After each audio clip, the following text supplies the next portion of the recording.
정보처리기사 필기 2025년 1회 기출 풀이 같이 한번 진행을 해보도록 할게요.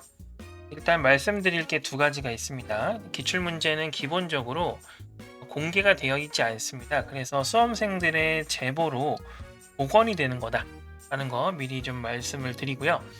그리고 이 풀이를 할 때 어느 정도 학습이 되어 있다는 가정 하에 진행을 할 거예요. 여러분들이 전혀 공부를 안 한 상태에서 보통 기출을 보진 않기 때문에. 그런데 개개인의 학습의 수준 차이가 좀 어느 정도 있을 수 있기 때문에 좀 부족하다라고 느낄 수 있습니다. 자, 그런 부분들은 학습을 추가로 해주시거나 아니면은 네이버 스터디 카페 보시면은 질문 게시판이 있어요. 정보처리 질문 게시판. 그 질문 게시판을 이용해서 보완을 하시면 좋겠다라는 부분을 미리 말씀을 드립니다. 자, 그러면 천천히 한번 진행을 해보도록 할게요. 자, 1번 문제부터 보도록 하죠. 폭포수 모델의 단점을 보완하기 위해 여기서 일단 답이 나와야 되는데, 일단 폭포수 모델의 단점이 뭐냐면 뒤로 넘어갈 수가 없다는 거였어요. 보완하기 위해 등장한 모델로 시제품을 제작하여, 자, 시제품이라는 말로 하면 바로 답이 나와야 되죠. 2번 제 프로토타입입니다. 자, 그리고 2번 문제, 나선형 프로세스는 개발 과정을 반복하면서 점진적으로 완성도를 높이는 방식이다 하고, 이게 이제 프로세스의 주요 단계인데 빈칸에 들어갈 알맞은 용어가 뭐냐라고 되어 있습니다. 이 나선형 프로세스의 핵심 단계가 뭐가 있냐면은 위험 분석이라는 게 있어요. 목표를 설정한 다음에 거기서 발생할 수 있는 리스크를 미리 분석을 하고요. 그걸 해결하기 위한 개발을 하고 검증을 하는 이런 형태로 진행이 됩니다. 이거 2번이 답이 되겠죠. 다음엔 3번입니다. 애자일 방법론 중에 중시하는 가치가 아닌 것. 애자일이라는 거는 일단 유연함이에요. 유연함과 약간 대비되는 특성을 찾으시면 된다. 이렇게 보시면 되는데, 여기서는 절차, 문서화가 되겠습니다. 뭔가 대응을 하고 유연하게 이제 바꾸고 유도리 있게 뭐 이런 것들이 아닌 그런 뉘앙스를 풍기면 정확한 단어가 아니더라도 그게 답이다 라고 보시면 되겠습니다. 자, 그리고 4번 스트림 프로그래밍의 핵심 가치에 포함되지 않는 것이라고 되어 있어요. 익스트림 프로그램의 핵심 가치는 일단 의사소통, 이쪽에 있죠. 이건 답이 아닌 거죠. 그 다음에 단순성, 이것도 답이 아니죠. 그 다음에 용기와 존중이에요. 피드백가 없고 지금 피드백이 없죠. 이렇게 있는데 복잡성은 포함되지 않는다. 그러니까 답이 되겠죠. 다음으로 5번 보겠습니다.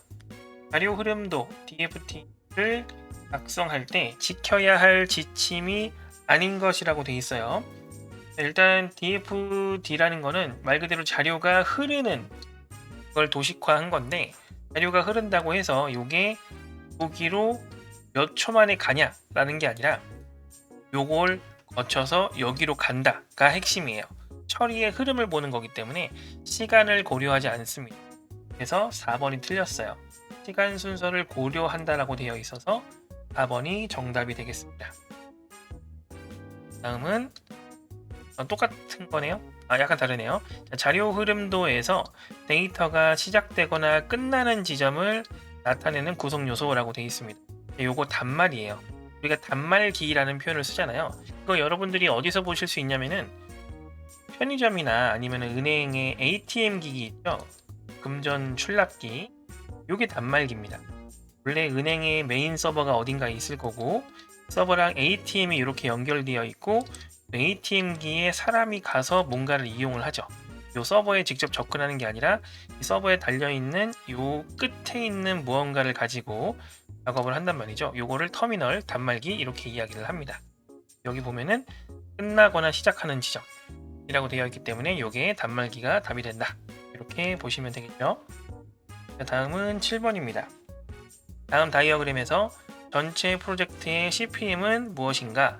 자, 요거 CPM은 크리티컬 패스 메소드라고 되어 있는데 그냥 임계 경로라고 이야기할 수 있고, 쉽게 말하면 가장 오래 걸리는 구간, 뭐 이렇게 보시면 되겠습니다. 자, 그래서 라인을 보시면 돼요.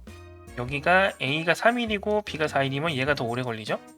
그리고 공통적으로 지나는 거기 때문에 얘 4는 고정이에요. 그리고 나서 아래쪽 3일, 위쪽 5일이면 5일이 더 오래 걸리죠. 그 다음에 요거는 공통적으로 지나는 날입니다. 이렇게 돼요. 그래서 4일, 4일, 5일, 1 더해서 나온 값이 결과값이 되겠죠. 는 15가 되겠습니다. 6번이 답이 되겠고요. 자, 다음은 8번입니다. 소프트웨어 개발 비용 산출 모델이 아닌 것 라고 되어 있어요. 자, LOC 기반 산정 있고요. 라인수 기반으로. 자, 이번 스와트는 뭐 강점이나 약점, 뭐 기회, 뭐 이런 것들을 분석하는 경영 쪽 어떤 용어예요. 그래서 이거는 소프트웨어 개발 비용 산출 모델이 아닙니다. 2번이 답이 되겠네요. 다음 2번도 보겠습니다. 소프트웨어 개발에서 코드의 양을 기준으로 비용을 산정한다 라고 되어 있어요. 자, 코드의 양이 요겁니다. 라인 오브 코드. 코드 라인 수를 얘기하는 거죠. 양이 많아지면은 그만큼 라인 수가 많아질 거기 때문에 1번이 답이 되겠습니다. 요거는 이제 함수고요. 요거는 이제 가중치를 두는 거고, 요거는 방금 봤죠. 임계 경로였어요. 1번이 답이 되겠고요.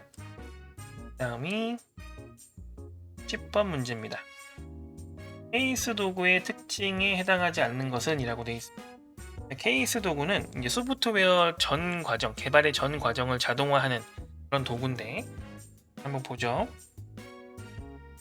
개발 전 과정을 자동화하는 도구 맞고요. 이 자동화를 하게 되면은 휴먼 에러라든지 그런 것들이 없어지기 때문에 질 향상도 되고요. 이제 자동으로 해주는 거라 당연히 뭔가를 생산하는 데 있어서 조금 더 효율적이겠죠. 그 다음에 유지보수 비용 절감, 요게 되기 때문에 요것도 되는 거예요. 그 다음에 개발 기간을 일부러 늘리면 생산성이 떨어지는 겁니다. 그렇기 때문에 요거랑 요거 두 개는 서로 배치되는 답인 거예요. 품질을 높이는 건 괜찮은데 개발 기간을 일부러 늘려서 품질을 높일 수는 없습니다. 그래서 요거 4번이죠. 답이 4번이다. 다음은 11번입니다. 데이터베이스와 연결해서 뭐 이미 답이 나왔는데 데이터를 관리하는 미들웨어라고 되어 있습니다. 이거는 2번이죠. 이게 이제 데이터베이스가 미들웨어냐에 대해서는 좀 의견이 분분할 수는 있는데 최근 일단은 뭐라 그럴까요? 최근 이론이 아니고 그 답에서 원하는 게 요거다라는 거를 좀 캐치할 수 있으셔야 돼요. 일단 넘어가겠습니다. 12번.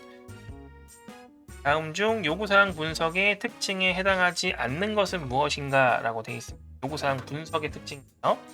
일단 첫 번째, 개발된 소프트웨어의 최종 성능을 보장한다. 요게 바로 아닙니다. 개발된 소프트웨어의 최종 성능을 보장하려면 테스트를 하고 성능 기반 분석을 해줘야 되는 거죠. 요구사항 분석이라는 거는 이 사용자가 원한 요구가 부합한지 아니면 뭐 충돌되는 게 있는지 이런 것들을 구분하고 하는 그런 단계이기 때문에 최종 성능을 보장하는 게 아니에요. 1번이 답이 되겠습니다. 자, 그리고 13번이에요. 다음 중 UML 상태 다이어그램에서 객체의 상태 변화를 나타내는 구성 요소는 무엇인가? 약간 보너스 문제처럼 나와 있는데 상태 다이어그램에서 상태를 나타내는 건 말 그대로 상태입니다. 스테이트예요. 이거는 이제 암기를 하셔야겠죠. 구성 요소를 하는 거니까. 다음은 또 UML이네요. UML이 자주 나와요.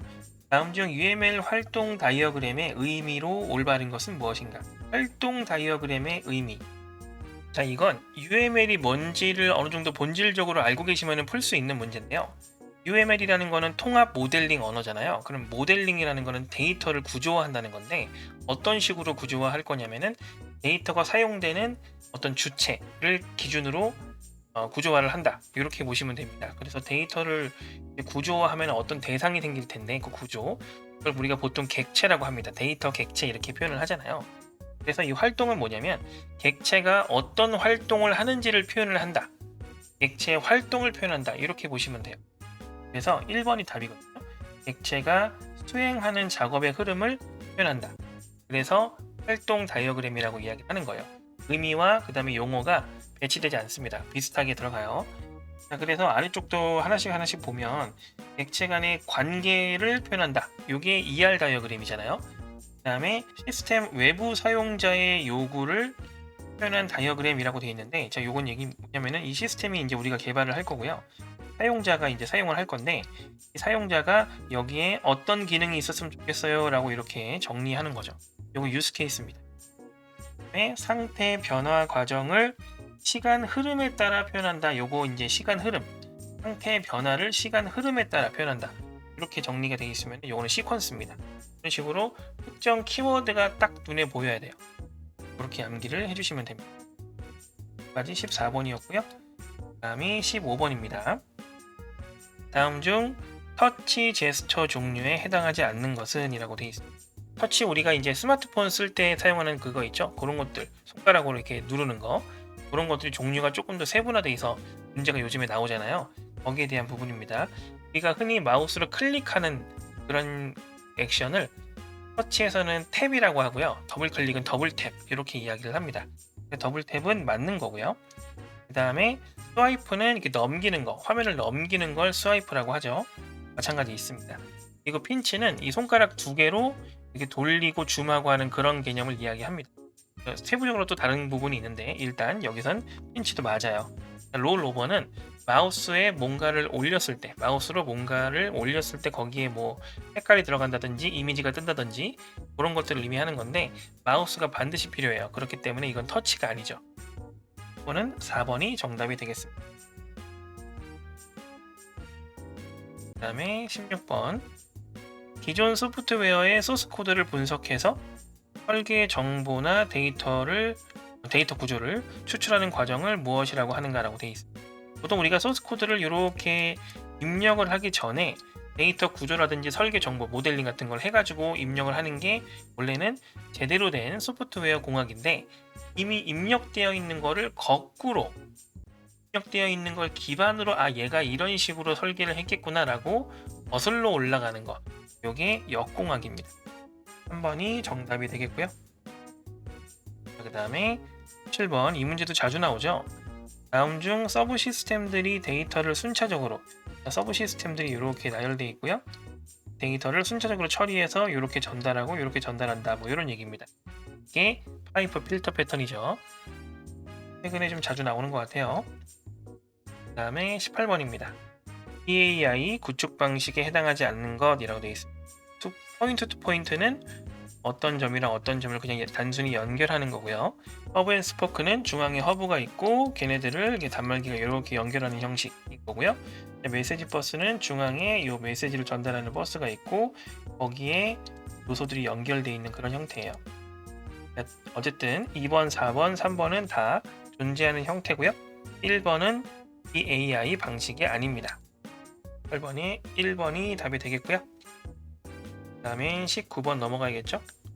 다음 중 소프트웨어 모듈 내 구성 요소들이 서로 밀접하게 관련이 되어 있는 정도를 의미하는 것이라고 되어 있습니다. 이거는 응집도죠.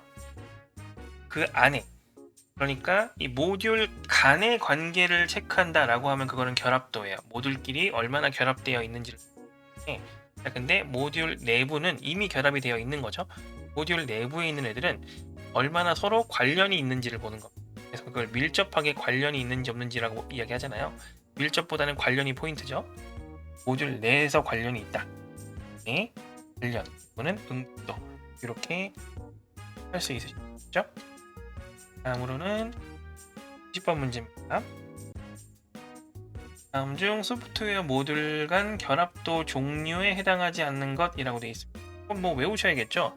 결합도, 응집도는 무조건 나오는 문제라고 생각하셔야 돼요. 반드시 외우시는 게 좋습니다. 결합도가 순서대로 생각하면 데이터, 자료 결합도가 나오고 그 다음이 스탬프고요. 그 다음이 제어고요. 그 다음이 외부, 공통, 또 공유라고도 하고 그 다음에 내용 이렇게 있거든요. 프로세스 결합도는 건 없습니다. 20번에는 4번이 답이 되겠네요. 다음은 이 과목으로 넘어가서 11번 보겠습니다.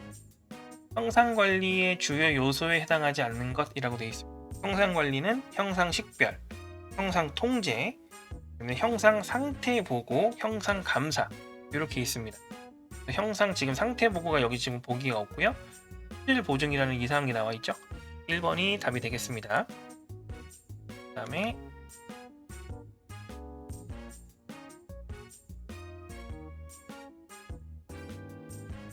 2번 다음 중 WAS 웹 어플리케이션 서버에 대한 설명으로 옳지 않은 것은 무엇인가? 라고 되어 있습니다. 이것도 좀 어려울 수 있는데 일단 WAS가 어느 위치에 존재하는지를 먼저 파악을 할 수 있어야 돼요. 자, 보통 이제 우리가 간단하게 표현을 해볼게요.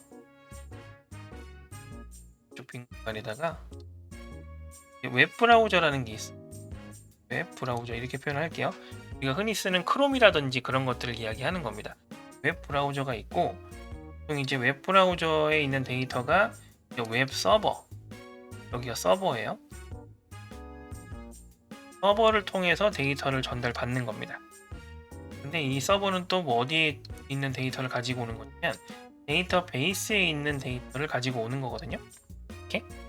자, 그런데 어디쯤이냐면은 요 중간쯤이에요. 이 중간쯤에 WAS가 존재합니다. 그래서 WAS가 서버와 데이터베이스 사이에 존재해서 이 데이터베이스에 있는 실시간으로 변하는 동적인 데이터들 있죠.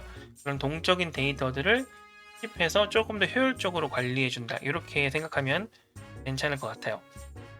그걸 기반으로 좀 이야기를 해보면 옳지 않는 걸 고르는 문제인데 일단 여기서 HTTP 세션을 관리한다고 되어 있는데 이건 뭔지 모르겠죠. 일단 동적 콘텐츠를 생성한다. 요게 맞는 말이에요. 서버는 정적인 콘텐츠를 유지하는 애고요. 그 다음에 애플리케이션 서버는 동적인 콘텐츠를 유지한다. 이렇게 보시면 됩니다. 그래서 클라이언트와 서버 간에 데이터베이스를 연결한다고 되어 있는데 우리가 방금 이야기를 했죠. 클라이언트와 서버 간이 아니라 한번 서버랑 데이터베이스 사이에서 로직을 처리하는 친구입니다. 2번이 틀린 거예요. 그 다음에 요거는 이제 우리가 아직 모르는 거지만 확실히 틀린 걸 찾는다라고 하면 2번이 틀리죠. 요즘 이 WAS 같이 좀 간단한 것들을 복잡하게 좀 일부러 틀리라고 문제를 내는 킬러 문항들이 좀 나옵니다. 그런 것들은 너무 어렵다 싶으면 일단 넘기시고 요 정도 수준까지는 이제 풀 수 있게 해주시면 돼요. 넘어가겠습니다. 3번 이건 암기적 단순 소스 코드 정적 분석 도구랑 동적 분석 도구가 있는데 여기서는 셀레늄이 답이죠. 얘는 동적 분석 도구예요. 24번 보겠습니다. 다음 중 DRM 이게 디지털 저작권 관리 기술이에요. 디지털 저작권 관리 기술에 포함되지 않는 게 뭐냐 라고 되어 있는데 자 요것도 암기입니다. 단순 가상화 기술은 없어요. 25번 계속해서 보죠. 25번은 다음 중 인터페이스 구현 검증 도구에 해당하지 않는 것이라고 되어 있는데 요거겠죠. 우리가 방금 전 문제에서 소스 코드 얘는 동적 분석 도구예요 라고 이야기를 했잖아요. 그러니까 여기도 당연히 동적 분석 도구가 아니니까 1번이 답이 되겠죠. 하고요. 26번 보겠습니다. 다음 중 정형 기술 검토 FTR이 조금 더 익숙하죠? FTR 원칙에 해당하지 않는 것은 무엇인가 라고 되어 있어요. 자, 일단은 정형 기술 검토 원칙은 뭔가를 다 제한해요. 뭔가 이렇게 가능성을 열어두고 여러 가지를 토의하자라는 게 아니라 뭔가를 제한하고 현재 구조화되어 있는 어떤 형태라든지 결과, 산출물 그런 거에 대한 검토를 하는 거예요. 자, 그래서 좀 읽어보면은 검토할 제품에 대한 체크리스트 뭐 이거는 할 수 있고요. 검토 외에 일단 여기서 제가 있죠. 해결책과 개선책을 논의한다. 자, 2번이 틀렸습니다. 제품 검토 말고 다른 걸 더 추가로 이제 열어서 가능성을 이야기해보자 이런 얘기잖아요. 이거는 틀렸습니다. 딱 검토만 하는 거예요. 그렇게 하시면 될 것 같고요. 다음은 7번 선형 자료 구조에 해당하지 않는 것 그러니까 이 선형을 찾는 거예요. 이 선형의 대표적인 자료 구조가 트리죠. 이거는 단순한 암기입니다. 28번 다음 중 스택의 대표적인 활용 예에 해당하지 않는 것 스택이라는 게 이렇게 되어 있어서 이렇게 들어가고 그 다음에 이렇게 나옵니다. 빨래바구니처럼 생각하시면 되는데 이렇게 들어갔다고 치면은 마지막에 들어온 게 가장 먼저 다시 나오거든요. 이거를 뭐라고 하냐면 후입 선출이라고 이야기해요. 후입 선출. 이 후입 선출 개념을 적용한 자료 구조라든지 어떤 그런 활용이해 그런 것들이 아닌 걸 찾는 거죠. 일단은 함수 호출 관리 요거 맞습니다. 호입 표기식도 마찬가지 똑같이 들어가고요. 깊이 우선 탐색도 마찬가지 요 호입 선출 개념을 이용을 합니다. 요거는 이제 지금 설명하기엔 조금 너무 양이 많기 때문에 일단은 암기를 하시고요. 이런 부분들을 조금 더 구글링을 하시거나 질문 게시판을 이용해 주시면 돼요. 여기서는 4번이 틀렸습니다. 선입 선출이라고 애초에 여기 써 있죠. 사실 위쪽에 있는 거 다 몰라도 우리 후입 선출에 대한 예를 찾는 건데 여기 선입 선출이라고 돼 있네. 그러면 4번이 틀린 겁니다. 네? 답을 맞출 수도 있으셔야 돼요. 자, 그 다음에 29번입니다. 다음 중 시간 복잡도 5원의 의미를 쓰는 건데 이 원은 연산을 한 번만 한다는 게 아니라 정해진 연산 횟수가 딱 있어서 그것만 하면 된다는 얘기. 데이터가 아무리 많이 늘어나도 정해진 연산 횟수가 늘어나지 않고 고정되어 있다는 뜻입니다. 자, 그래서 여기서 답은 요거죠. 일정한 횟수의 연산만 한다. 그래서 1이라고 생각하시면 돼요. 이렇게 될 것 같습니다. 넘어가서 30번도 한번 보죠. 평균 시간 복잡도가 n제곱과 동일하지 않은 정렬 방식은 무엇인가? 그러니까 요게 아닌 걸 찾는 거죠. 그래서 일단은 선택 버블 삽입은 항상 똑같아요. 뭐라 그럴까요? 시간 복잡도가 똑같습니다. 그래서 요거는 그냥 묶어서 공부를 하시면 되고 퀵 정렬이 중요해요. 퀵 정렬은 이제 n 로그 n 뭐 이런 식으로 이야기를 하는데 어쨌든 뭐라 그럴까 최악의 경우에만 n 제곱이 되거든요. 여기는 평균 시간 복잡도라고 했기 때문에 4번이 답이 됩니다. 그러면 될 것 같고 보통 이제 정렬을 하게 되면은 평균하고 최악 이런 것들이 좀 나뉘어서 표로 정리가 되어 있죠. 그거 암기하실 때 조금 조심하셔야 되는 부분이 있습니다. 자, 다음 32번 다음 중 화이트박스 테스트 기법에 해당하지 않는 것이라고 되어 있는데 요거는 4번이 답이 될 것 같네요. 유스케이스 다이어그램 테스트라는 거는 일단 우리가 거의 안 배운 요소일 거예요. 그래서 4번을 답이라고 체크를 하시면 괜찮을 것 같습니다. 그 다음에 33번 알파 테스트 알파 베타 뭐 이런 거 있었죠. 자, 알파는 회사 안에 개발자의 공간에서 테스트를 하고 직접적으로 같이 소통을 하고 여기에 문제 있다 뭐 이렇게 참여를 하는 그런 형태죠.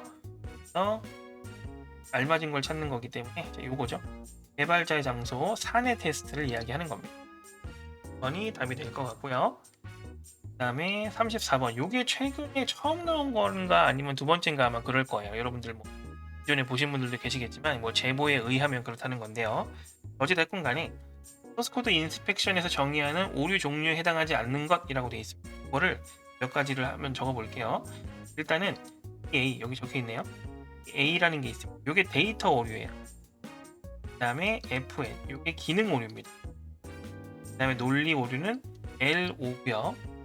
성능 오류는 F입니다. 그러니까 데이터, 뭐 펑션, 로직, 퍼포먼스 이렇게 문제 생각하시면 될 것 같아요. 그 다음이 문서 오류라는 게 있습니다. 총 5가지가 있습니다. 여기에서는 좀 정리를 하자면 이게 답이 되겠죠. 이 정도 기억을 하고 계시면 괜찮을 것 같습니다. 그 다음에 35번 이진트리 구성에 사용되는 기본 용어에 해당하지 않는 것은 자, 루트노드는 이렇게 있다고 쳤을 때 가장 뿌리 이걸 이야기하는 거고요. 단말로드는 이쪽을 얘기하는 거고요. 내부 노드는 이쪽을 얘기하는 거거든요. 자, 그래서 스틱로드라는 게 없습니다. 3번이 답이 되겠고요. 다음은 36번이에요. 다음 중 소스코드 최적화 기법에 해당하지 않는 것은 무엇인가? 소스코드를 최적화하는 기법을 얘기하는 거죠. 이것도 천천히 생각해보면 충분히 풀 수 있어요. 가독성이 향상돼야겠죠. 최적화니까요. 그 다음에 중복은 당연히 있으면 안 되는 거고요. 이거는 우리가 틀리면 안 되는 부분이죠. 우리가 어느 정도 공부를 했다라고 하면 중복은 당연히 안 되는 거예요. 그 다음에 데이터 추상화 적용할 수 있습니다. 이거는 애매할 수도 있어요.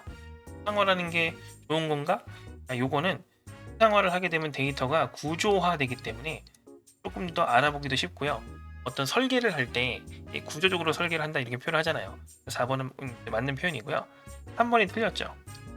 하드 코딩. 하드 코딩은 어떤 비밀번호라든지 어떤 주요 정보를 그대로 입력하는 걸 얘기하는 건데 여러 가지 보안적인 부분도 문제가 있을 수 있습니다. 3번은 최적화 기법에 포함되지는 않는다 라고 보시면 되겠죠. 자, 그리고 37번 소프트웨어 유지 보수 유형에 해당하지 않는 것은 무엇인가 라고 되어 있습니다. 보수 유형이 4가지인가 있죠. 타자 보수가 있고요, 완전 보수가 있고, 예방 보수가 있고, 적응 보수가 있습니다. 회귀 보수라는 건 없어요.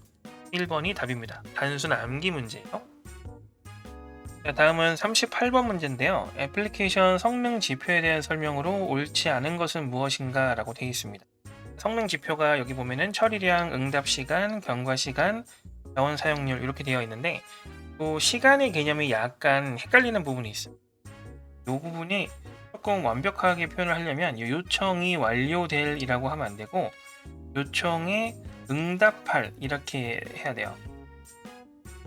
응답할 때까지라고 생각하시면 조금 더 편할 것 같아요. 요청이 완료된다는 얘기는 요청을 제가 들었어, 그거를 이제 완료됐다 이렇게 이야기를 하는 거거든요. 요청이 완료되고 그 다음에 처리가 될 때까지 이렇게 구분을 하는 경우가 있는 건데 정확하게는 요청에 응답했다, 응답을 하면 요청이 완료가 된 거죠. 그렇게 이제 접근을 하시면 돼요.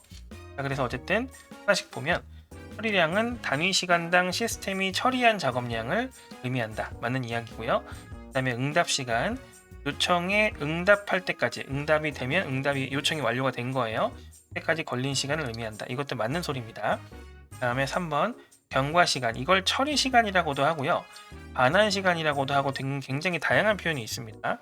어찌됐건 간에 요청 후 응답이 완료될 때까지, 정확하게는 처리라고 보시면 돼요. 처리가 완료될 때까지 사용자가 느끼는 주관적인 시간이다 라고 되어 있는데 객관적인 시간입니다. 경과 처리 시간, 경과 시간은 앞에 뭐 말이 조금 어렵게 나와 있지만 포인트는 여기서 주관적이라는 것은 무조건 아니에요. 응답, 처리 이런 것들이 조금 헷갈리게 나올 수 있지만 주관적은 무조건 아니다라는 거죠. 확실히 아닌 걸 골라야 된다 라고 보시면 됩니다. 그래서 여기서는 3번이 일단 답이다라는 건데 요것들은 항상 헷갈릴 수 있는 부분들이라 다시 한번 짚고 넘어가겠습니다. 자, 뉘앙스가 조금 애매한 부분이 있는데 자, 일단은 요청을 하고요, 요청에 대한 응답을 하게 됩니다. 시스템이 응답을 한 다음에 처리를 하게 되고요, 그 다음에 그걸 결과를 반환을 하게 되죠. 자, 원래 이런 순서로 진행이 된다고 생각하시면 돼요. 그래서 요 응답 시간이라는 건 요청을 하면 요청을 하는 순간부터 시작해서 응답을 딱 하면 요청이 완료가 되는 거죠. 그래서 이제 응답 시간 이렇게 하는 거고, 응답할 때까지라는 표현도 틀린 이야기는 아니다 라는 개념이고요. 그 다음에 경과 시간은 요청을 한 이후에 요 응답이 완료될 때까지인데 응답하고 처리하고 반환하고 다시 돌아오는 이걸 얘기하는 거겠죠. 완료될 때까지. 그래서 여기는 응답이라는 개념이 약간 애매해요. 처리가 완료될 때까지 약간 애매하죠. 반환될 때까지라는 표현이 가장 정확한 표현입니다. 근데 보통 우리가 요 응답 처리 반환을 하나의 그 공으로 보고 문제를 만들거나 그러는 경우가 많습니다. 그런 부분 때문에 약간 애매하게 느껴지는 건데 실제로 우리가 복원을 할 때 이미 나와 있는 문장이라든지 학생들의 어떤 기억을 더듬어서 이렇게 복원을 하기 때문에 문장이 완벽하게 정리 안 돼 있는 경우가 많습니다. 그렇게 하시면 될 것 같습니다. 어쨌든 3번에서는 이 주관적이라는 시간 때문에 확실히 틀렸다. 예, 되겠습니다. 자, 그리고 39번 넘어갈게요. 다음 중 테스트 하네스의 구성 요소에 해당하지 않는 것은, 테스트 구성 요소를 얘기하는 거죠. 드라이버, 스톱 있고요, 목업 있고요, 버퍼 없습니다. 목업은 실제 돌아가지는 않지만 형태를 비슷하게 만드는 걸 목업이라고 하죠. 그 다음에 드라이버랑 스톱 같은 경우에는 하향식 통합 테스트, 상향식 통합 테스트 할 때 필요한 더미 모듈 뭐 이런 것들을 의미하고요. 4번이 틀렸고요. 그 다음에 40번 소프트웨어 테스트 관련 용어에 대한 설명으로 옳지 않는 것. 오류는 소프트웨어 설계나 구현에서 사람에 의해 발생한 실수를 의미한다. 이게 오류고요. 이 오류로 인해서 내부적으로 문제가 발생하면 그게 결함입니다. 오류로 인해서 발생한다. 이렇게 생각하시면 돼요.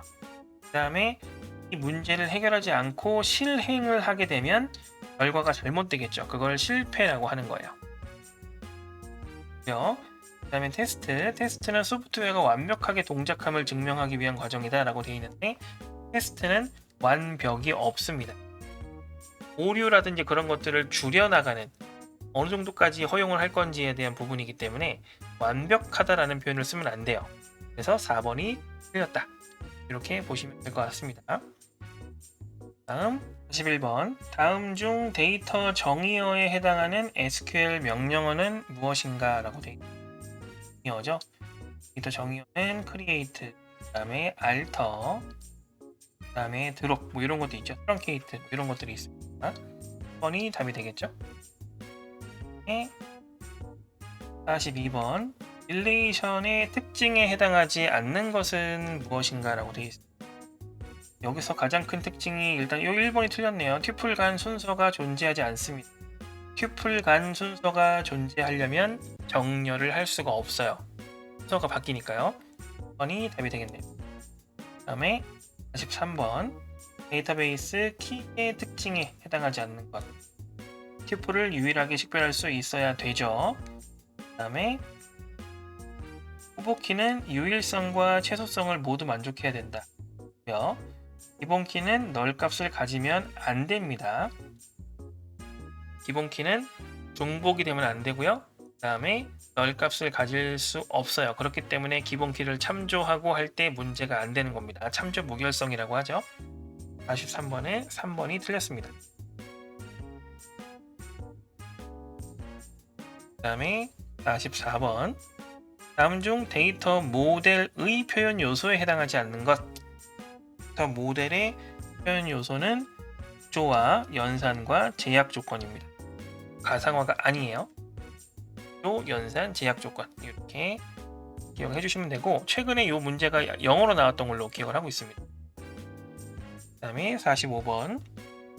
참조 무결성 제약 조건의 특징. 방금 제가 언급을 했는데요. 참조를 함에 있어서 결함이 있으면 안 된다라는 게 참조 무결성이에요. 참조라는 거는 어떤 값을 가지고 오는 걸 얘기하는데, 값을 가지고 오는데 문제가 없어야 된다는 얘기는 딱 그 값만 가지고 와야 된다는 거죠. 예를 들어서 홍길동이라는 사람이 있으면 홍길동이 한 명이 더 있을 수 있죠. 그렇기 때문에 홍길동 이름을 가지고 오는 게 아니라 주민번호를 가지고 와야 돼요. 주민번호는 이름이 같더라도 서로 다르기 때문에 유일하게 구별할 수가 있죠. 또는 없는 이름을 가지고 오면 안 됩니다. 그래서 널이 안 된다고 얘기를 한 거예요. 그렇기 때문에 가장 알맞은 것이라고 되어 있죠. 1번이 답이 될 수밖에 없어요.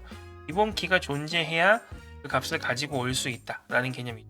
널 값을 가지면 안 되는 거고, 기본 키는 다른 테이블을 참조할 수도 있어요. 그 다음에 외래 키는 고유하지 않을 수 있습니다. 이런 것들은 자세하게 설명을 드리긴 조금 시간이 오래 걸리지만, 참조 무결성이라는 말 자체를 이해를 하면 바로 맞출 수 있는 문제다 라는 거죠. 그리고 46번. ER 다이어그램, 이것도 굉장히 많이 나오죠. ER 다이어그램 기본 구성 요소에 해당하지 않는 것이라고 되어 있어요. 기본 구성 요소에 해당하지 않는 것. 개체, 관계, 속성이 일단 ER 다이어그램의 기본이고요. 프로시저가 포함이 안 되어 있죠. 프로시저는 절차형 SQL이죠. 넘어가서 ER 다이어그램 특징도 나와 있죠. 한번 보도록 하겠습니다. 1번 개체 간의 관계를 도형을 사용해서 표현한다. 이게 개체 관계 다이어그램이니까 당연한 소리를 하고 있는 거고요. 데이터베이스의 물리적 저장 구조를 설계한다라는 거는, 이거는 물리 모델링에서 하는 거예요. ER 다이어그램은 개체 개념, 논리 이런 모델링에서 사용을 합니다. 2번이 틀렸다. 48번 넘어갈게요. 다음 중 TCL에 해당하지 않는 명령은 무엇인가? 라고 되어 있습니다. TCL이라는 것은 트랜잭션 컨트롤 랭귀지라는 뜻이에요. 트랜잭션 제어라고 생각하시면 됩니다. 트랜잭션은 어떤 작업을 함에 있어서 작업의 시작과 끝이 있는데, 그거를 끝까지 진행을 할 수 있냐에 대한 부분이, 그리고 이 중간중간 세이브 포인트를 두고 그런 형태입니다. 그래서 커밋이 최종 반영을 얘기하는 거고요. 그 다음에 롤백은 최종 반영이 안 됐을 경우에 최초 지점으로 돌아가라는 게 롤백이고요. 그 다음에 세이브 포인트는 이 롤백을 최초 지점으로 안 가고 중간중간 이 거쳐서 가도록 하자. 이걸 체크 포인트라고도 하는데 이 세 가지가 PCL에 해당합니다. 그래서 4번이 틀렸죠. 4번은 PCL이에요. 데이터 제어라고 해서 권한을 주고받고 하는 뭐 그런 겁니다. 그래서 4번이 틀렸고요. 49번입니다. 다음 중 다른 사용자에게 부여받은 권한을 다시 부여할 수 있도록 하는 SQL 문장은 무엇인가 라고 되어 있습니다. 일단은 부여를 하려면 그란트예요. 나머지가 봤을 때 그란트라는 게 없는 것 같은데 이 그란트는 따로 이제 그란트 옵션이라는 게 붙는데 일단은 부여하는 건 그란트가 맞습니다. 이 부여한 걸 또 부여하려면 그란트 옵션이 들어가야 돼요. 이드 그란트 옵션. 1번이 답이 되는 겁니다. 이해되시죠? 그란트가 부여하는 거고요. 부여를 할 때 너 부여받은 거 다른 사람한테 또 부여해도 돼 라고 해주는 게 위드 그란트 옵션이에요. 두 가지를 해둬야 된다라는 거죠.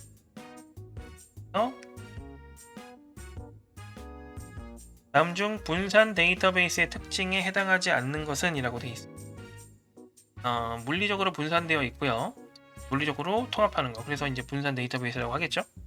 각 지역의 데이터베이스는 독립적으로 관리될 수 있죠. 당연히 물리적으로 분산되기 때문에. 자, 그리고 3번 이건 말도 안 되죠. 데이터베이스 간 통신은 필요하겠죠. 논리적으로 통합이 되려면 물리적으로 떨어져 있으니까 얘네들 연결을 하긴 해야 될 거 아니에요. 당연히 통신이 필요합니다. 네? 2번 다음 중 데이터베이스의 시스템의 주요 구성 요소에 해당하지 않는 것. 이것도 그냥 단순한 암기라고 보시면 돼요. 데이터 웨어하우스는 어떤 기술 용어예요. 구성 요소가 아니라 하셨으면은 한데 어쨌든 데이터 웨어하우스가 뜻이 뭔지는 정확하게 기억이 안 나지만 이거는 기술 용어인데 이런 건 떠올리실 수 있으셔야겠죠. 말을 많이 하니까 빨리 꼬인. 12번 보겠습니다. 아래 SQL 문장을 올바르게 해석한 것은 무엇인가? 자, 하나씩 보면 돼요. SQL은 앞뒤로 왔다 갔다 하거나 뭐 그렇게 복잡하게 할 필요가 없기 때문에 반복도 없고 순서대로 키워드의 의미만 파악할 수 있으면 돼요. 일단은 select 커스터머 아이디랑 first name, last name을 출력해 주세요라는 뜻이고요. 어디에서 from customers라는 테이블에서 출력해 주세요라는 뜻이고 그 다음에 where는 조건이죠. 이메일이 not null 그러니까 비어있지 않으면 이라고 되어 있는 거죠. 그러면 답이 1번이 되겠네요. 이메일이 입력된 고객들의 그런 것들을 조회한다 라고 되어 있고 여기 만약에 not이 없었으면 이메일이 없는 고객이 되겠죠. 그리고 where이 없었으면 3번이 답일 거고요. 뭐 그런 식으로 정리를 하면 되겠습니다. 3번 병행 제어의 장점에 해당하지 않는 것. 일단 데이터 해당하지 않는 것이네요. 않는 것. 데이터 무결성 유지할 수 있어야 됩니다. 그리고 다수의 사용자가 동시에 데이터에 접근할 수 있게 그래서 병행이라고 하죠. 그 다음에 트랜잭션의 결과를 불일치 상태로 만들면 당연히 안 되겠죠. 결과가 서로 일치하지 않으면 병행 제어를 쓰는 이유가 없는 거예요. 3번이 정답이 되겠습니다. 다음 14번입니다. 데이터베이스에서 뷰의 특징에 해당하지 않는 것은 무엇인가 라고 되어 있습니다. 뷰의 특징, 이 뷰라는 거는 실제 있는 테이블에서 논리적으로 이렇게 유도됐다, 이렇게 추출됐다 하는 이제 가상의 테이블 이렇게 이야기를 하죠. 실제 데이터는 저장하지 않고 정의만 저장된다. 이게 제가 방금 말씀드린 부분을 조금 어렵게 이야기를 하고 있는 겁니다. 실제 데이터는 없어요. 보안성 강화에 활용될 수 있다 할 수 있고요. 그 다음에 수정 작업이 항상 자유롭고 쉽다. 이게 안 됩니다. 뷰의 특징 중에 이게 굉장히 큰 특징이고 문제에 자주 나옵니다. 꼭 기억을 해주시면 좋을 것 같고요. 그 다음에 15번 트랜잭션의 ACID 특성에 해당하지 않는 것이라고 되어 있어요. 이게 이제 앞글자를 딴 건데 원자성, 일관성, 고립성, 지속성 뭐 이런 걸 얘기하는 거거든요. 근데 일단 이게 한 글자 한 글자인데 여기에 두 개가 써 있잖아요. 그럼 찍더라도 여러분들 1번하고 2번 중에 하나를 찍어야 돼요. 그렇죠? 이제 찍더라도 정답률을 좀 올리는 그런 느낌이 필요하고요. 여기서는 2번이 일단은 맞는 겁니다. 이게 원자성인데 트랜잭션에서 원자성이라는 개념은 굉장히 중요하고 가장 첫 번째 개념이기 때문에 꼭 기억을 하고 계셔야 돼요. 1번이 적금성을 얘기하는 것 같은데 어쨌든 1번은 틀렸습니다.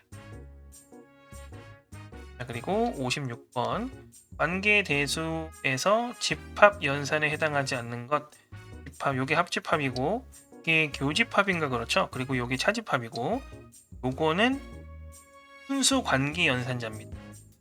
요게 아마 이렇게 써지는 그거죠? 파이 뭐 이런 것들 이런 식으로 표현하는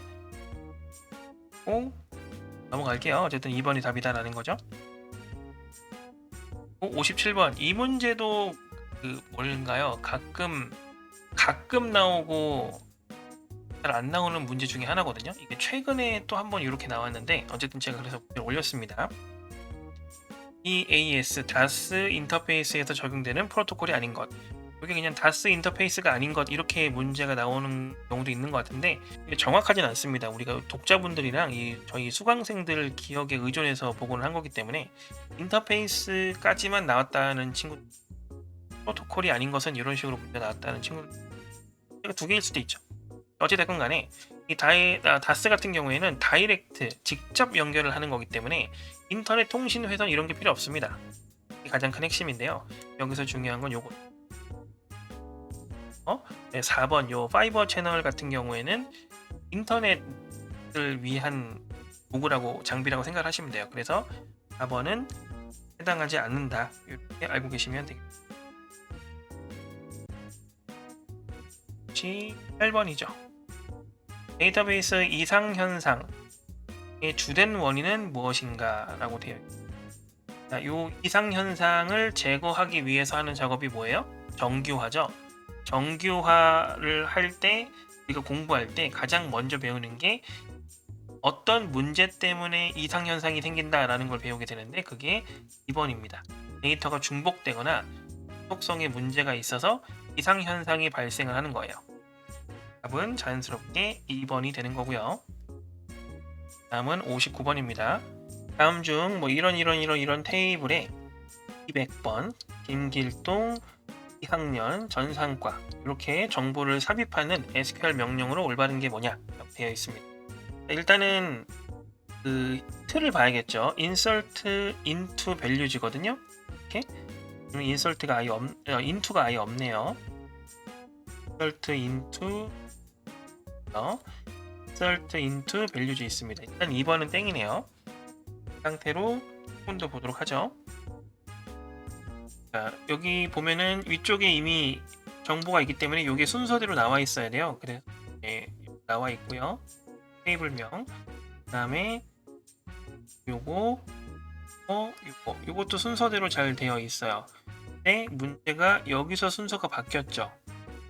순서대로 들어가야 됩니다. 그래서 1번도 땡이고요. 3번도 한번 보죠. 여기까지 똑같은데 여기 요 테이블명이랑 필드명이 안 나와 있어요. 그렇죠? 요게 어차피 순서대로 집어넣는다고 하면 필드명은 속성명은 안 나올 수도 있지만 그렇죠? 그러면 순서대로 집어넣었어야 됩니다.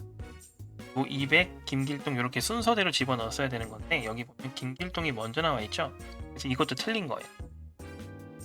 4번이 정답이 될 것 같은데요. 테이블명 나와 있고요. 그 다음에 속성명 나와 있고요. 이 속성명 순서대로 데이터가 지금 들어가고 있죠. 이렇게 4번이 정답이 되겠습니다. 3과목 마지막이죠. 자, 다음 중 관계 대수 요게 프로젝트 파이라고 읽죠. 프로젝트 연산이에요. 네임 뎁트라고 하고 요게 셀렉트 연산입니다. 셀렉트 문하고 셀렉트 연산은 달라요. 이열해가지고 는3 이렇게 써 있습니다. 이걸 올바르게 표현한 게 뭐냐라고 되어 있는 건데 일단은 얘가 수직적 부분 집합이에요. 원하는 속성만 뽑아온다라고 해서 네임과 뎁트만 뽑아오겠다라는 의미가 되는 거고요. 그 다음에 요게 수평적 부분 집합입니다. 수평적 부분 집합은 조건에 해당하는 레코드만 가지고 오겠다라는 뜻이에요. 그래서 여기는 이열 부분이 3인 애들만 가지고 와서 그 중에 네임과 뎁트 속성만 가지고 오겠다는 뜻입니다. 이 프로젝트 연산이 셀렉트 쪽이라고 생각하시면 돼요. 이렇게 보시면 돼요. 그러니까 이제 4번하고 1번 이렇게만 해당을 하고요. 얘는 아니고요. 얘도 아니겠죠. 에스터리스크 같은 경우에는 모든 속성을 다 가지고 오는 거기 때문에 해당되지 않습니다. 자, 그리고 이제 이 조건 부분만 체크를 한다라고 하면 이 부분이 맞네요. 이 문장이 그대로 나와 있어야겠죠? 다른 문장이 나와 있으니까 1번이 답이 되겠습니다. 자, 이제 4과목 같이 한번 보도록 할게요. 61번 다음 중 객체 지향 기술에 해당하지 않는 것은 무엇인가? 라고. 캡슐화 객체 지향 기술이고요. 정보 은닉은 캡슐화에 의해서 할 수 있는 기술이 맞죠? 상속성도 마찬가지. 이 클래스에 의해서 속성이 가능하고요. 3번 트랜잭션은 우리가 앞에서 방금 3과목 문제 풀면서 여러 번 봤죠. 3번이 정답이 될 것 같고요. 다음은 62번입니다. 다음 설명에 해당하는 파일 편성 방식은 무엇인가? 레코드들이 키값의 순서에 관계없이, 자 무슨 얘기예요? 랜덤으로 저장이 된다는 뜻이에요. 그리고 삽입 삭제가 빠르지만 탐색 속도가 느린 방식이다 라고 되어 있습니다. 이 랜덤 파일 편성이 직접 파일 편성이라고도 하죠. 그래서 3번이 정답이 되겠습니다. 만약에 이 문장에서 삽입 삭제가 느리고 탐색 속도가 빠르다 뭐 이런 식으로 되어 있고 순서대로 되어 있다 뭐 이런 식으로 되어 있으면 인덱스가 답이었을 거고요. 이런 말 없이 그냥 말 그대로 들어온 순서대로 저장이 된다라고 하면 순차 파일 편성일 거고요. 이렇게 이제 보시면 되고, 그리고 전에 한번 어떤 분이 질문하신 적이 있는데 해시 파일 편성 요것도 맞지 않냐, 직접 파일 편성에 해싱을 사용을 하거든요. 그래도 용어는 직접 파일 편성이라든지 이미 파일 편성 이렇게 랜덤 이렇게 적혀 있어야 됩니다. 해시 파일 편성이라는 건 없어요. 하시면 괜찮을 것 같고요. 그 다음에 63번 세마포어에 대한 설명으로 가장 알맞은 것을 물어보고 있습니다. 그냥 외우시면 됩니다. 다수의 프로세스가 공유 자원에 접근을 할 때, 공유가 되고 있는 거니까 당연히 같이 접근을 할 수가 있잖아요. 같이 접근을 하게 될 때 상호 배제, 나 먼저 쓸게 해서 이렇게 닫아 놓는 거죠. 공중 화장실 정도 생각하시면 돼요. 나 일단 쓰고 있으면 일단은 같이 쓰고 있는 거지만 또 집에 있는 화장실도 마찬가지죠.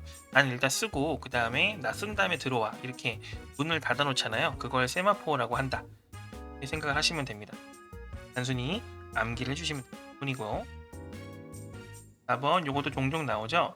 이 통합 개발 환경 ID 세부 기능에 대한 설명으로 옳지 않은 걸 물어보고 있습니다. 코드 편집 기능 물론 있고요. 구문 강조라든지 자동 완성 이런 것들을 해줄 수가 있습니다. 그 다음에 디버깅 기능은 오류를 찾는 거고요. 형상 관리는 버전 관리 지원하는 거고 똑같은 말이죠. 마지막 4번 운영체제 커널을 직접 수정하는 건 프로그램이랑 아무 관계가 없어요. 4번이 정답이 되겠습니다. 15번 자, 가비지 컬렉터의 역할로 가장 알맞은 것. 가비지 컬렉터라는 게 이 자바에서 나온 개념인데 우리가 메모리라든 거를 사용을 하든가 할 때 메모리가 이제 어떤 변수 정도는 아시죠? 변수랑 이 메모리의 연결이 끊어질 때가 있습니다. 그렇게 되면 여기에 원래 있던 메모리에 접근을 할 수 없게 되는 경우가 있어요. 그 메모리 누수라고 표현을 하는데요. 메모리가 원래 어떤 변수랑 이렇게 연결이 됩니다. 새로운 메모리가 생기고 이렇게 다시 연결이 되는 경우가 있습니다. 그럼 이 연결은 끊기겠죠? 그럼 이 메모리는 있는데 사용을 못하는 메모리가 되는 거예요. 이런 것들을 이 가비지 컬렉터가 감지해서 이 메모리를 없애줍니다. 이게 가비지 컬렉터가 하는 일이에요. 그래서 2번이 답이 되겠네요. 사용하지 않는 메모리를 연결이 끊긴 걸 얘기하는 거죠. 자동으로 회수하는 역할을 한다. 이게 가비지 컬렉터의 역할입니다. 다음 파이썬 코드의 출력 결과를 보기에서 고르시오라고 되어 있습니다. 자, 위에 보면은 여기까지가 함수고요. 그 다음에 여기서 호출을 하고 있는 거거든요. 호출의 결과를 출력하고 있는 거고. 그래서 이제 보면은 f라는 함수를 호출하면서 인수를 3개를 보냅니다. 그러면 보통은 4개 변수도 3개가 있어서 각각 들어가는 형태로 진행이 되잖아요. 자, 근데 위에 보니까 4개 변수가 하나밖에 없어요. 근데 별이 붙어 있죠. 이거는 가변 매개 변수라는 뜻입니다. 이게 다른 거랑 같이 있으면 일단 다른 걸 먼저 집어넣고 나머지 남은 것들을 다 나한테 주세요라는 거거든요. 여기서 보면은 지금 하나밖에 없으니까 나머지가 다 1, 2, 3 전부인 거예요. 전부를 다 x에 집어넣는 겁니다. 그런데 어떻게 들어가느냐? 하나씩 들어가는 게 아니라 튜플의 형태로 묶여서 들어갑니다. 이렇게 들어가요. 이제 x는 요 개념이랑 똑같이 들어가는 거예요. 그 상태에서 요 x가 지금 여기 들어가는 거고 그 요소를 하나하나 i에 집어넣어서 반복문을 돌리라고 하고 있는 거거든요. 그리고 s에 요 i 값을 누적하고 있잖아요. 결국에 0 비어있는 s에 1과 2와 3의 합을 집어넣게 되겠다 라는 거죠. 그러면은 1, 2, 3을 다 더하면 6이잖아요. 을 출력하고 있는 상태로 s가 그대로 해서 1번이 답이 됩니다. 자, 이 정도는 좀 간단한 부분이긴 하죠. 여기서는 이 가변 매개 변수를 알지 못하면 애매하게 답이 나올 수가 있기 때문에 그 부분에서 좀 풀어주셔야 하는 부분이에요.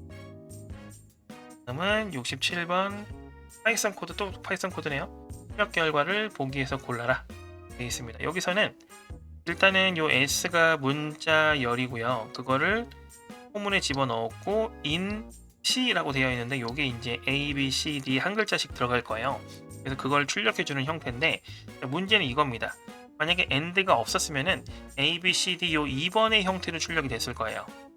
자, 근데 여기에 and 하고서 빈칸이 하나 들어가 있죠. 이렇게 되면은 원래는 엔터가 기본인데 줄바꿈이 기본인데 줄바꿈 대신에 띄어쓰기로 이렇게 진행을 해라 라는 뜻입니다. 그래서 만약에 and 하고서 그냥 큰 따옴표만 이렇게 들어갔었으면은 3번처럼 나왔을 거예요. 또는 and 하고서 이렇게 했으면은 4번처럼 나왔겠죠. 지금은 띄어쓰기만 딱 되어 있기 때문에 1번 형태로 출력이 됩니다. 1번이 정답이 된다 라는 거죠. 자, 그리고 8번. 요거는 C네요. 배열이 이렇게 하나 만들어져 있고요. 그 다음에 A0 이렇게 되어 있어요. 그리고서 값을 하나 출력을 하는데 이 B 배열에 어떤 요소를 출력하는 거예요. 여기에 지금 A 뿔뿔 더하기 2 이렇게 되어 있죠. 그래서 이 A 뿔뿔의 개념을 알고 있냐 모르고 있냐, 자 그걸 물어보고 있다고 생각하시면 됩니다. 자, A 뿔뿔 같은 경우에는 A 값을 1 증가시키는 건데 지금 증가시키는 게 아니라 A를 한 번 사용하고 증가를 하는 뜻이에요. 그렇기 때문에 현재 A는 0이죠. 그럼 이거는 일단 괄호 안에 0이 있는 거랑 똑같은 겁니다. 그리고 이제 썼으니까 그 다음에 쓸 때는 증가가 돼 있는 상태일 거예요. 이 상태에서 플러스 2를 하게 되면 결국에 이 결과는 2죠. 따라서 얘 두 번째 값을 출력한다 라고 생각하면 되는데 이 배열이 또 0부터 시작을 하잖아요. 이렇게죠. 그러니까 요게 출력이 돼야 되는 거죠. 항상 요 0부터 시작한다는 거를 까먹으시면 안 돼요. 그러니까 답은 3번이 되는 겁니다. 되시죠? 자, 넘어갈게요. 60번이 맞죠? 69번. 또 C코드인데요. 적절한 printf 서식 문자 조합을 보기에서 골라라 라고 되어 있습니다. 조금 헷갈릴 수 있는 부분인데 보죠. 일단은 문자 변수 하나가 나와 있어요. 그리고 문자 변수 하나가 더 있죠. 자, 그런데 이 오른쪽에서 연산을 어떻게 하는지를 보세요. 자, 일단 A는 그대로 그냥 출력합니다. 그래서 A가 지금 문자가 저장되어 있으니까 당연히 %C가 나와야 하는 게 맞아요. 그렇기 때문에 일단 3번은 땡이고요. 자, 그리고 이 오른쪽이 중요합니다. 이 오른쪽의 B는 원래 문자예요. 문자 형태의 데이터죠. 그걸 1.5로 나누고 있는 거죠. 이 1.5는 실수입니다. 문자 나누기 실수예요. 왠지 오류가 날 것 같잖아요. 자, 그런데 오류가 나지 않습니다. 그러냐면 이 문자는 정수 데이터와 호환이 됩니다. 정수로 생각하고 접근을 하실 수 있어요. 자, 그렇기 때문에 이거는 현재 정수 나누기 실수의 형태로 계산을 하게 된다라는 거죠. 그러면 정수와 실수 중에 실수가 조금 더 자세하게 데이터를 표현할 수가 있기 때문에 소수점이 있으니까 결과는 무조건 실수로 나옵니다. 그래서 이 실수를 표현할 수 있는 %F가 들어간 2번이 정답이 되는 거죠. 또 꼭 체크를 하실 수 있으셔야 됩니다. 정수와 문자가 호환된다는 거 기억하고 계세요. 다음은 70번. 마찬가지 C코드의 출력 결과를 보기 위해서 고르시오라고 되어 있는데 여기 안타깝게도 16진수가 나와 있습니다. 요즘에 16진수, 8진수 이런 거 변환하는 것도 좀 코드로 나오는 것 같아요. 실기에서 특히나 좀 많이 나오는 것 같은데 하는 김에 같이 좀 해보도록 하죠. 일단 A하고 B에 16진 정수가 2개 들어가 있고요. 각각 그걸 AND 비트 연산이죠. AND 연산을 하고 있어요. 그리고 그 결과를 또 16진수로 출력을 하고 있죠. 16진수로 바꿀 수 있어야 된다는 뜻이에요. 진수, 그 다음에 뭐 2진수 이런 것들 서로 변환할 수 있어야 된다는 뜻인데 여기서 0x는 일단 표기법이니까 빼고 5a와 3c가 중요한데 얘를 일단 2진수로 바꿔야 AND 연산을 할 수가 있습니다. 그래서 바꿔야 하는데 어렵지 않아요. 제가 천천히 설명을 드릴게요. 5랑 a를 약간 떨어뜨리세요. 그리고 요 a를 4자리로 바꾸는 겁니다. 4자리로 어떻게 바꾸냐면 요 a는 9 다음이잖아요. 그래서 10에 해당하는 겁니다. 10이라고 생각하시면 돼요. 5는 5라고 생각하시면 되고 요거를 2진수로 바꾸시면 됩니다. 인법 변환을 지금 설명드리기 좀 어려워요. 인법 변환은 나중에 따로 공부를 하시거나 설명 게시판을 이용해 주시면 됩니다. 5를 2진수로 바꾸게 되면은 이 1가 0, 1입니다. 그 다음에 10 같은 경우에는 1, 0, 1, 0이에요. 그래서 이렇게 8자리의 이진수가 나옵니다. 이 상태에서 이제 3C도 해야겠죠. 그래서 3하고 C도 이렇게 넣습니다. 마찬가지죠. 4자리씩 하는 거니까 A가 10이고 B가 11이고 C가 12예요. 그러면 1, 1, 0, 0. 그 다음에 3 같은 경우에는 0, 0, 1, 1입니다. 자, 이렇게 된 상태에서 요것과 요것들을 각각 자리를 곱해주면 AND 연산이 되는 겁니다. 한 자리씩 곱하면 돼요. 곱하면 0 곱하기 1하고 0 곱하기 0, 그 다음에 1 곱하기 0, 요 세 가지 케이스는 무조건 0이고 둘 다 1일 때만 1로 내려옵니다. 그래서 둘 다 1일 때만 찾고 나머지를 다 0으로 바꾸면 돼요. 둘 다 1이죠. 이렇게 둘 다 1입니다. 요 두 개 말고는 나머진 그냥 다 0이 이렇게 들어갑니다. 자, 이 상태에서 어떻게 해요? 다시 요 네 자리를 16진수로 바꿔주면 됩니다. 8, 4, 2, 1이니까 요거 8이고요. 그 다음에 요거는 8, 4, 2, 1이니까 1이죠. 1, 8, 16진수로 출력하는 거예요. 1, 8이니까 2번이 답이 되겠습니다. 제가 직접 이렇게 설명을 드리면서 하니까 조금 길고 복잡해 보이는데 여러분들이 이거를 딱 인지하면 훨씬 더 쉽게 하실 수 있어요. 여기까지는 충분히 하실 수 있습니다. 자, 넘어갈게요. 요거 조금 시간이 걸릴 것 같은데 이 코드의 실행 결과를 보기에서 고르시오. 일단 A, B, C, D 뭐 이런 것들이 이제 여러 가지 복잡하게 적혀 있고요. 하나씩 그걸 전체적으로 순회를 하면서 뭔가를 하는 것 같은데 자, 이 포문도 좀 고려를 해야 돼요. 여기 보면은 i는 1이라고 돼 있죠. 그러니까 a는 고정이고 여기서부터 하겠다는 거예요. 배열은 항상 0부터 시작을 하는데 여기 1이라고 돼 있기 때문에 자, 두 번째 요소 실제 코드상으로는 첫 번째 요소죠. 우리가 0번째 요소라는 게 있으니까 첫 번째 요소부터 진행을 하겠다. 뭐 그런 얘기라고 보면 하나씩 정리를 해보면 되는데 일단 여기서부터 자, 요거는 B일 경우란 얘기잖아요. B면 D로 바꿔라 라는 뜻이에요. 이거는 가볍게 그거 자체를 직관적으로 이해를 하시면 됩니다. 이 A에 해당하는 그 요소가 B일 경우에는 그걸 D로 바꿔라 라는 거예요.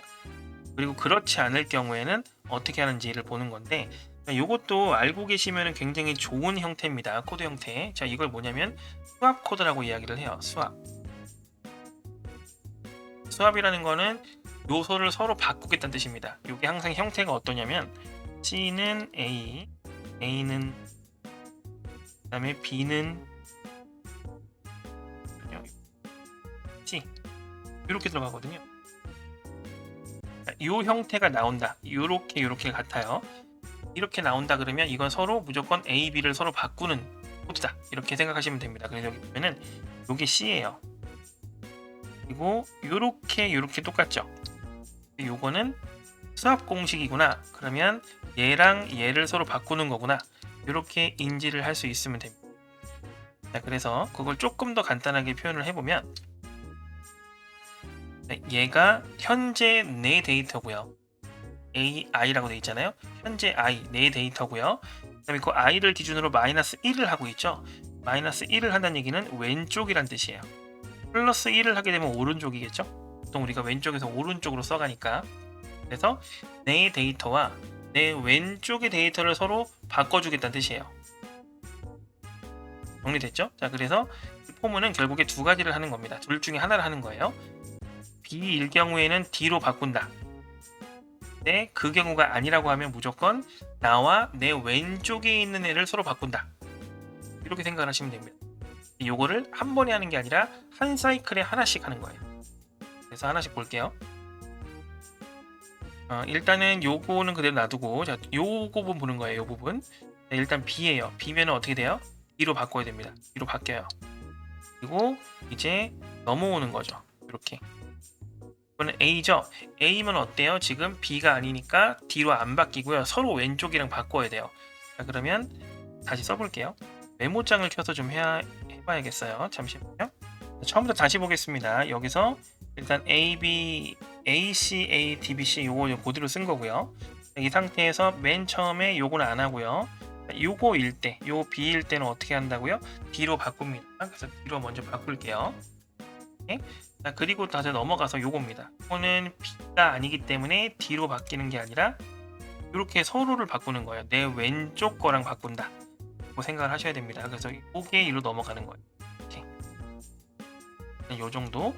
자, 그리고 요거 지금 세 번째 건 우리가 했잖아요. 그래서 요 위치로 넘어갑니다. 마찬가지죠. 이것도 B가 아니기 때문에 얘랑 바뀌어야 돼요. 내 왼쪽 거랑 바뀐다. 이렇게 생각을 하시면 돼요. 그 다음에 요거죠. 마찬가지죠. B가 아니에요. B가 아닐 때는 내 왼쪽 거랑 계속 바뀌면 됩니다. 근데 바뀔 때 이 바뀌었다고 해서 이 위치를 헷갈리시면 안 돼요. 지금 현재 여기까지는 한 거예요. 그리고 얘도 마찬가지죠. 서로 바뀝니다. 뭐 차이는 안 나겠지만 이렇게 지금 바뀐 상태예요. 지금 얘까지 했죠.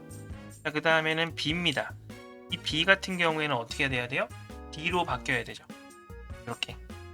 그리고 마지막 요소는 B가 아니니까 이렇게 바뀌는 거죠. 결과적으로 AACA, DDCD 나오는 게 정답이 돼야 됩니다. 그래서 답을 보면 요거네요. 4번. 이렇게 순서대로 작업을 할 수 있겠고 천천히 생각하시면 충분히 하실 수 있어요. 자, 그 다음은 자바인 것 같죠? 출력 결과를 보기 위해서 고르시오라고 되어 있는데 사실 뭐 자바가 중요한 게 아니고요. 여기서 사망연산자가 나와 있는 게 중요한 겁니다. 여기 물음표랑 땡땡 붙어 있죠? 이렇게 돼 있으면 사망연산자인데 사망연산자는 왼쪽에 있는 요 식이 참이면 요게 결과고요. 그렇지 않으면 요게 결과입니다. 왼쪽에 있는 결과를 보면 되는데요. 자, 70하고 50을 더해서 그 다음에 나누기 2를 했습니다. 요게 지금 120이니까 나누면 60이죠? 60 이상인지를 보는 건데 오케이 맞잖아요. true. 그러면 2예요. 2가 여기로 들어가는 거고 걔를 출력하는 거기 때문에 정답은 1이 되겠죠. 3번. 자, 요런 건 좀 보너스 문제죠. 다음 중 변수 명명 규칙에 어긋나는 거. 요게 답이죠. 숫자를 먼저 사용할 수 없습니다. 그 다음에 띄어쓰기 공백이죠. 공백 사용할 수 없고요. 첫 글자를 다음은 넘어가서 이제 언더스코어라든지 그 다음에 공백은 안 되지만 숫자도 사용이 가능해요. 첫 글자로 숫자를 쓸 수는 없다 라는 거죠. 2번이 정답이 되겠습니다. 요거는 조금 설명이 기네요. 다음 자바 코드는 외부에서 어카운트 클래스의 멤버 변수에 직접적으로 접근할 수 없도록 접근 제어를 지정을 했다. 빈칸에 들어갈 알맞은 접근 제어자의 조합을 보기에서 골라라 라고 되어 있습니다. 빈칸이 이렇게 되어 있죠. 이건 무슨 얘기냐면 이 멤버 변수가 이거예요. 여기에 직접적으로 접근을 하면 안 된다는 얘기예요. 예를 들어서 우리가 이제 이렇게 제라든지 인스턴스를 생성하게 되면 a.balance 이렇게 접근하면 안 된다는 얘기입니다. 그런데 접근을 아예 안 할 수는 없잖아요. 그래서 어떤 절차를 거쳐서 접근을 해라 라는 개념인데 그 절차가 디퍼짓이에요. 디퍼짓을 이용해서 접근을 해야 되기 때문에 디퍼짓은 접근이 가능하고 그 다음에 밸런스는 접근을 할 수 없게끔 이렇게 하라는 얘기죠. 자, 그래서 첫 번째 빈칸은 private가 들어가야 되고요. 그 다음에 두 번째 빈칸은 public이 들어가야 됩니다. public은 접근할 수 있다는 뜻이고 private는 여기 안에서 클래스 안에서만 접근할 수 있다는 뜻이에요. 이런 식으로 하는 게 이제 캡슐화라고 이야기를 하는 거죠. 그래서 3번이 정답이 되겠습니다. 다음 15번 자바에서 A 클래스의 생성자 메소드와 소멸자 메소드의 이름으로 올바른 것. 일단은 생성자 메소드는 클래스와 이름이 같아야 됩니다. 2번하고 4번 땡이죠. 그 다음에 소멸자는 정해져 있어요. 이름이 finalize입니다. 이건 정해져 있는 거예요. 요거는 15번에 1번입니다. 보통 소멸자 같은 거 잘 안 나오는데 최근에 나오기 시작을 했나봐요. 그래서 여기까지는 좀 기억을 해주시면 좋겠다 라고 될 것 같고요. 다음은 76번입니다. 페이징 기법에 대한 설명으로 옳지 않은 것은 주기억 장치를 동일한 크기의 페이지로 나뉜다. 이게 페이징 맞고요. 가상 주소를 페이지 번호와 페이지 내 주소로 구분해서 관리를 한다. 맞는 얘기죠. 그 다음에 프로세스 전체를 연속된 공간에 적재해야만 전체가 아니에요. 일부예요. 일부를 원하는 것만 갖고 오는 겁니다. 페이징 기법이에요. 3번이 틀렸습니다. 그럼 77번 리피터에 대한 설명으로 옳지 않은 것은 리피터는 말 그대로 신호를 반복 재생해 준다고 생각하시면 돼요. 그러면 좀 더 증폭이 되니까 신호가 커진다. 뭐 하시면 됩니다. 1번 맞는 얘기고요. 그 다음에 여기서 동작하는 거 맞고요. 전선에서 가는 거기 때문에 신호를 수신하고 재생한다. 재생하는 게 플레이가 아니라 다시 살린다는 뜻이에요. 최적의 경로를 선택하는 건 라우터가 하는 일이죠. 4번이 틀렸습니다. 그 다음에 78번 퍼스트 핏 메모리 할당 기법. 메모리 할당 기법이 중요한 게 아니라 퍼스트 핏이죠. 퍼스트는 말 그대로 처음 딱 맞는 공간에 들어가겠다. 뭐 그런 얘기예요. 그러니까 이거는 답이 처음 어디 있지? 처음 여기죠. 처음으로 발견된 충분한 크기의 공간에 할당된다. 이 답이 되겠습니다. 79번 U 마스크 값이 022로 설정된 경우에 새로 생성되는 파일 기본 권한 중 다른 사용자에게 허용되지 않는 권한은 무엇인가 라고 되어 있는데요. 요게 일단은 세 가지가 있는데 얘가 소유자고 얘가 그룹이고 요게 일반 사용자 뭐 다른 사용자 이렇게 표현을 하거든요. 그러니까 이 세 번째 것만 보시면 돼요. 요게 이제 4랑 2랑 1이 있습니다. 그래서 얘가 읽기예요. 그 다음에 얘가 쓰기고요. 얘가 실행입니다. 요걸 가지고 조합을 해서 보는 겁니다. 그래서 1이라고 써 있으면 실행을 못하는 거고요. 2라고 써 있으면 쓰기를 못하는 거고요. 3이라고 써 있으면 쓰기와 실행을 못하는 거고, 그 다음에 4라고 써 있으면 읽기를 못하는 거고, 만약에 5라고 써 있으면 읽기랑 실행을 못하는 거고요. 그 다음에 6이라고 써 있으면 읽기랑 쓰기를 못하는 거고, 이런 식이에요. 그런 식으로 되어 있는 거니까 요 2의 의미를 파악을 하고 있으면 된다는 뜻이죠. 그래서 쓰기를 제한하고 있다. 그리고 허용되지 않은 제한되어 있는 게 뭐냐고 물어보는 거기 때문에 2번이 답이 된다는 거죠. U 마스크 개념이고요. 80번인가요? 19번, 80번. 디자인 패턴의 세부 종류에 해당하지 않는 것. 디자인 패턴은 생성 또 행동 패턴으로 연결이 되죠. 자, 3번이 틀렸습니다. 이거 가장 기본적인 거고 디자인 패턴도 항상 나오는 단골이기 때문에 무조건 기억을 하고 계시는 게 좋습니다. 그 다음에 마지막으로 5과목입니다. 5과목은 용어 설명이기 때문에 제가 설명이 뭐 엄청 길지 않을 거예요. 이거 외우세요 하는 게 더 많을 겁니다. 일단 다음 중 고용 탐지에 대한 설명으로 옳지 않은 게 뭐냐고 물어보고 있습니다. 옳지 않은 거죠. 하나씩 볼게요. 정상 행위를 기준으로 이상 징후를 탐지한다 라고 되어 있는데 요게 이상 탐지입니다. 정상 행위를 기준으로. 그러니까 내가 정상 행위라는 거를 미리 정의해 놓고요. 이런 행동이 아니라 다른 행동을 할 경우에 얘 좀 이상한데? 라고 판단하는 거예요. 그래서 그게 이상 1번이 틀렸어요. 요 세 가지는 고용 탐지에서 맞는 이라고 보시면 됩니다.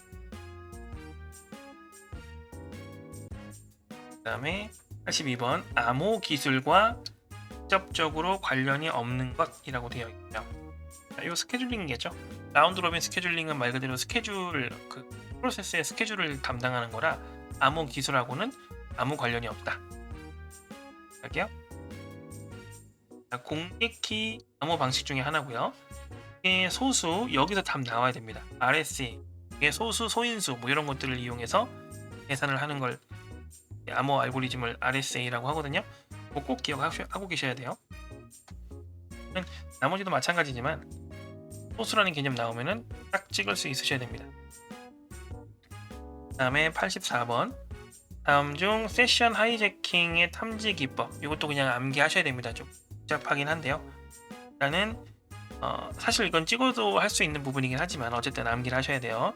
세션 키를 주기적으로 변경하고 행위 패턴 분석하고요. IP 주소라든지 유저 에이전트 이런 걸 검색을 해야 되는데 아닌 걸 찾는 거니까 암호화되지 않은 비밀번호 저장 이거는 사실 뭐 세션 하이제킹이 문제가 아니라 뭘 해도 얘는 안 될 것 같죠.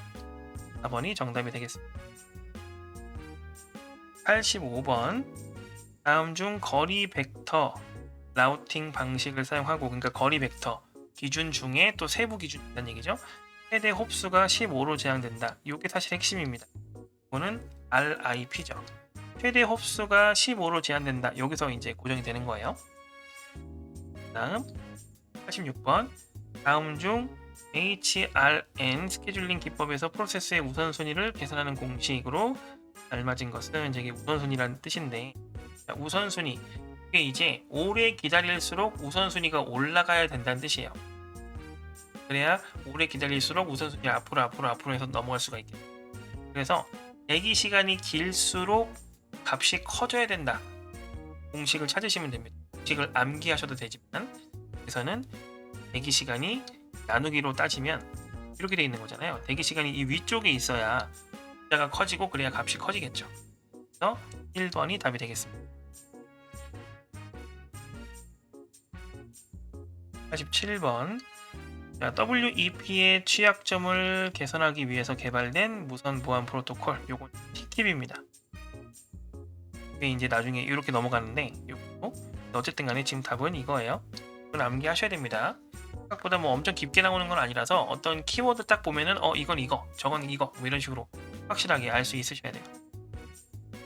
88번 다음 중 VLAN에 대한 설명으로 가장 알맞은 것. 이 VLAN은 딱 봐도 버추얼이라는 게 있잖아요. 가상회선이라는 뜻인데 하나의 물리적 네트워크를 여러 개의 가상 일단 이게 가장 핵심이고요. 하나로 통합한다 이건 아니고요. 속도 향상, 자동 할당 아니죠. 자, 1번이 답이 되겠습니다. 89번 OSI 7계층 중에서 네트워크 계층의 주요 기능이 해당하지 않는 것이라고 되어 있습니다. 자, 경로 선택 가능하고요. 그 다음에 패킷 전달 가능하고요. 흐름 제어, 흐름 제어는 전송 계층이에요. 전송을 하면서 흐름을 제어하는 거기 때문에 네트워크는 전송 전입니다. 하시면 될 것 같습니다.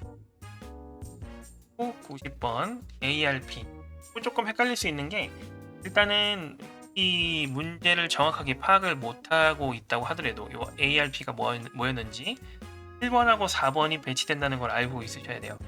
IP를 MAC으로 변환해준다. MAC을 IP로 변환한다. 이 두 개는 서로 뒤집혀 있잖아요. 그러니까 2번, 3번은 아니겠고 1번하고 4번 중에 하나겠네? 이렇게 생각할 수 일단 있으셔야 된다. 라는 거죠. 자, 여기서 답은 1번입니다. 얘는 RARP거든요. 이게 참 앞뒤가 헷갈리죠. 저 같은 경우에는 저는 좀 암기를 유치하게 하는 편인데 유치하게 좀 시키는 편이에요. 그걸 제가 어떻게 보통 학생들을 가르치냐면 이렇게 하면 아파잖아요. 아파. 이렇게 하면 입하고 막 이렇게 그냥 대충 읽는다고 생각을 하면 그래서 아파인마로 외워. 아파인마라고 가르쳐요. 아파인마가 딱 떠오르면은 ARP는 IP, 맥 이렇게 바로 연결이 되기 때문에 그 반대가 RARP 이런 식으로 아파인마 이렇게 외워주시면은 헷갈릴 일이 그렇게 많지 않을 거예요. 하고요. 네, 91번 IP 버전 4의 특징에 해당하지 않는 것이라고 되어 있습니다. 않는 거예요. 요거는 2번이 답이 되겠네요. 또 고갈 문제를 해결하기 위해서 나온 게 버전 6입니다. 버전 4에 주소 고갈 문제가 있어서 버전 6가 나온 거예요. 2번이 답이 될 것 같고요. 네, 90번 AAS 뭐 이렇게 붙어 있는데 결국에 요거 앞 글자가 중요한 거잖아요. 이렇게 블록체인 네트워크를 구축한다. 블록체인 B로 시작을 하죠. 4번이 답이. 이 S가 소프트웨어를 얘기하는 걸 거고, P가 플랫폼, F가 맞죠? F가 펑션 뭐 이런 느낌일 텐데 펑션은 잘 모르겠고 어쨌든 간에 이제 정확하게는 B가 정답입니다.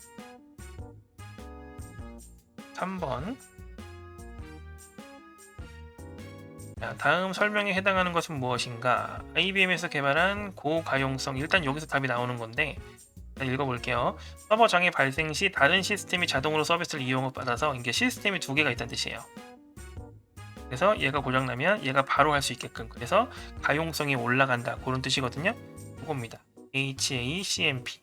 그것도 굉장히 자주 나오는 부분이라서 이걸 하고 계시는 게 좋아요. 넘어갈게요. 자, 허니팟은 이렇게 꼬신다는 뜻이에요.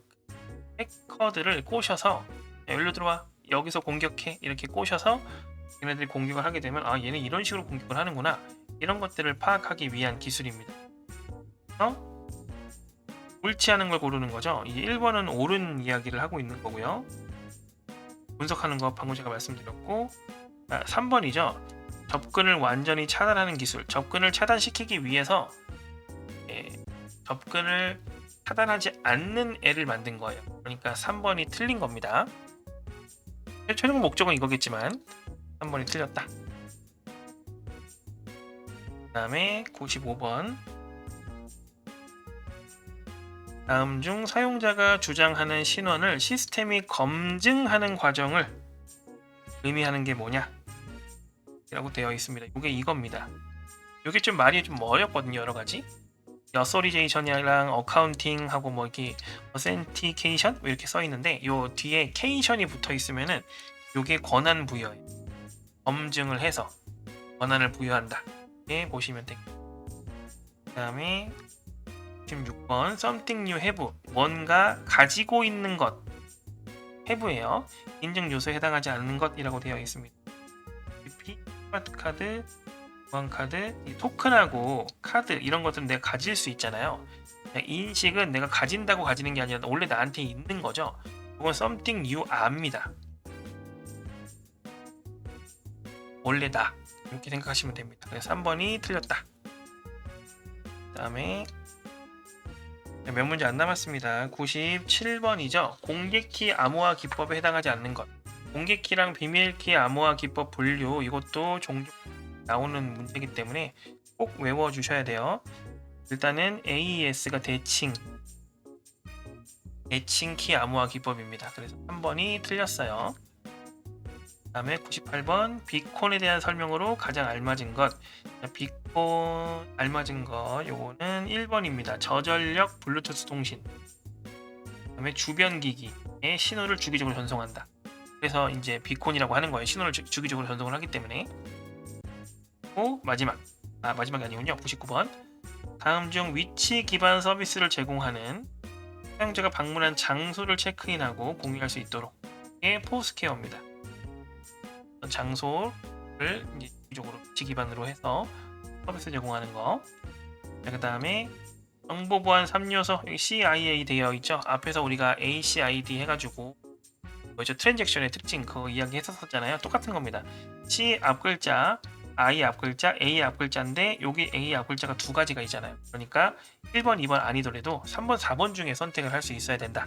여기서는 가용성이 맞고요. 정확성이 틀립니다. 이것도 잘 나오는 부분이라 꼭 기억을 해두시면 좋습니다. 자, 여기까지 하면은 될 것 같네요. 자, 고생하셨습니다.